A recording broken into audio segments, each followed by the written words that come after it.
everyone. This is Your World Today with eBilly99, commentator and host of today's show. Today we need to start off with what everybody is talking about. That's right, how no one watched the Olympics. No, I'm kidding. It's about the Muslim problems recently. I think the biggest problem we're having today is that we've given too much time to belittling people. Now, I'm not saying what the Muslims did was right with Libya and Egypt, but there is such a thing as stoking the fire. Now, on the other side, we do need to condone these attacks. We need to condone them with the strongest sense of urgency. But at the same time, we can't ignore their problems. Just because Egypt and Libya and those countries are Muslim ruled does not mean they are not people. Now, what crisis am I talking about? Well, America has supported Israel and has looked past the crimes they have committed. This is the reason we've become the target recently of Islamic terrorist attacks. Now, I'm not saying Israel doesn't deserve some kind of protection, but I am saying we need to look over it with a fine-tooth comb. Our next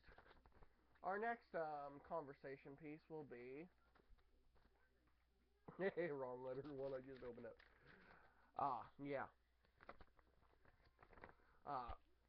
This is interesting. The homosexual debate.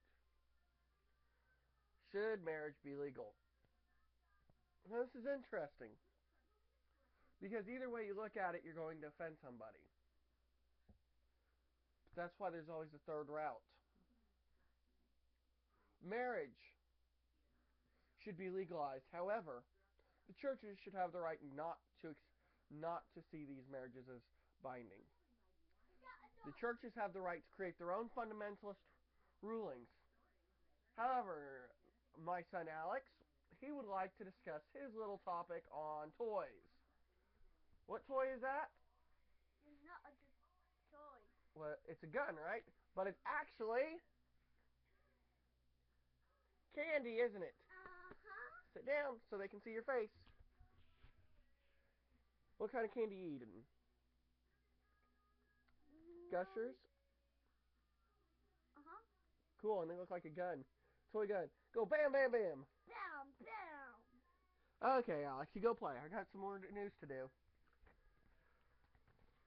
Okay, where were we? Were we still... Oh, yeah, churches should have the right to decide what counts as marriage and what it doesn't. By saying anything other than that, you are destroying their freedoms. However, at the same point, you must allow people of different cultures to get married by giving them the same rights as everybody else. If we are willing to do this as a union, I don't see either side being too upset about this outcome. Our third letter, economy. Yeah, it's in the crapper. Now, who to blame on this? Now, surprisingly, I'm not going to say W. Bush or Obama. This is a world problem. And we as citizens cannot go around playing the blame game. What we need to do is stand united. The rich, you need to get off your high horse. We're not attacking you, but we need something. Those who are poor, do volunteer work. You know, just because you can't find a job doesn't mean you aren't needed for society. Go out there, volunteer your time, work at the Good Samaritan or soup kitchen. Get some form of normality back to the nation. And you know what? Government, stop giving out handouts. Instead, start giving out jobs. It's that simple. No one wants to live on welfare. We want to be adults. We want to have these jobs. But you don't give us that option. Now I know the federal government can't afford to give everybody jobs. And that does make sense. But there has to be a happy medium. Republicans, you have to realize you can't get blood from stones. We'd like to pay our taxes, we really would. But with what? I mean, I guess if you want to take our old VHS tapes and videos and old TVs, go ahead.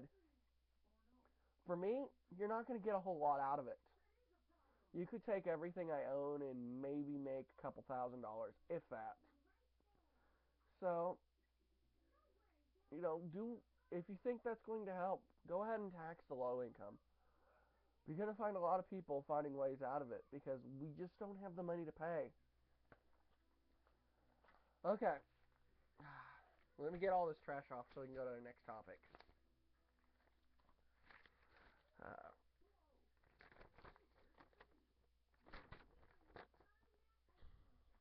Oh, never mind. That's something else. Finally, Yellow Letter. Yellow Letter lets me remind you that we need to work together as a nation.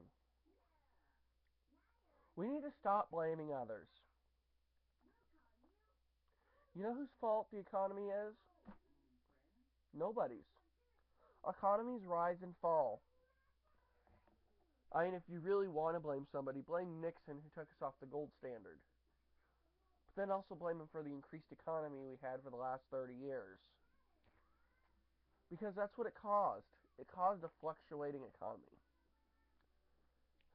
This is a rough time for everyone involved. America, the world has become weakened. We are facing an enemy that we don't understand. But worse than that, we're fighting amongst ourselves. Now, I know a lot of you are watching this, and by a lot, I mean all 14 of you, are probably not American. But please do remember that we all have a common stake in this. We want a strong economy. We want a future for our kids and grandkids. So, try to love your brother, whether Christian or not. Atheist, put aside your hurt feelings. And next time a Christian comes at you, trying to spread the good word, don't insult them. They're trying to do what they feel is right. Instead, give them a big hug. Tell them thank you. I appreciate your effort. Christians, next time you meet an atheist, just because they don't accept your religion doesn't mean they're bad people. They still have hopes and dreams of their own. Republicans, remember, you're only a major disaster away from being a poor. So, might be a good idea to reconsider some of your actions if you were that case. Democrats, we don't want a handout. We want jobs. And everybody else, good love, good night.